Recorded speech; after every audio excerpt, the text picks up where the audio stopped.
আপনার ration card কোন ক্যাটাগরিতে? Double A Y, PHH, SP double H, R K S Y 1, R K S Y 2 নাকি general? আর কোন কার্ডে কতটা বেনিফিট পাওয়া যায় আপনি কি জানেন? চলুন জেনে নিন এই ভিডিওতে। আপনারা কি জানেন ওয়েস্ট বেঙ্গল রেশন কার্ডের ক্যাটাগরি অনুযায়ী ফুড, গ্রেন অ্যান্ড এন্টাইটেলমেন্টে আলাদা আলাদা বেনিফিট পাওয়া যায়।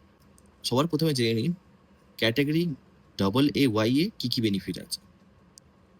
ডবল এ ওয়াই ক্যাটাগরি সবচেয়ে ভালনারেবল বা পোরেস্ট অফ দ্য পোরেস্ট হাউসহোল্ডের জন্য ব্যবহৃত হয়।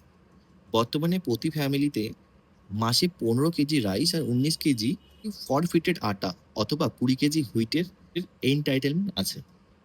সেকেন্ড ক্যাটাগরি যেটা হচ্ছে P double H O S P double H O বলা হয়। এই ক্যাটাগরিটা হচ্ছে প্রায়োরিটি হাউসহোল্ডের জন্য। এই ক্যাটাগরির কার্ড পাওয়ার জন্য এলিজিবিলিটি নির্ধারণ করা হয় সরকারের প্রেসক্রাইব ইনক্লুশন ও এক্সক্লুশন ক্রাইটেরিয়া অনুযায়ী। এতে আপনি বেনিফিট পেয়ে যান।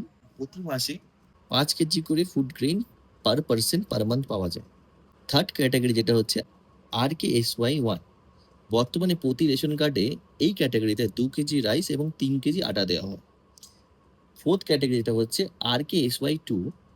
এই পার্টিকুলার কার্ডে বর্তমানে 1 কেজি রাইস এবং 1 কেজি আটা দেওয়া হয়। নেক্সট হচ্ছে জেনারেল ক্যাটাগরি। জেনারেল ক্যাটাগরি কার্ডে এতে কোনো রকম সাবসিডাইজ ফুড গ্রেন এন্টাইটেলমেন্ট নেই। তাহলে প্রশ্ন এটাই যে কে ডাবল এ ওয়াই বা পি ডাবল এইচ কার্ড পাবে? এই কার্ডগুলো নিজের ইচ্ছায় চুজ করা যায় না। Family income, employment, property, vehicle, house এবং হাউসহোল্ডের ডেপ্রিভিয়েশন ক্রাইটেরিয়া এইসব দেখে গভর্নমেন্ট এলিজিবিলিটি নির্ধারণ করে। তাই আপনার রেশন কার্ডের ক্যাটাগরিটা একবার চেক করুন, কারণ ক্যাটাগরি অনুযায়ী বেনিফিট অনেকটাই বদলে যেতে পারে। এই তথ্যটি ইউজফুল হলে ভিডিওটা শেয়ার করুন আর আপনার রেশন কার্ড ক্যাটাগরি কমেন্ট করে জানান।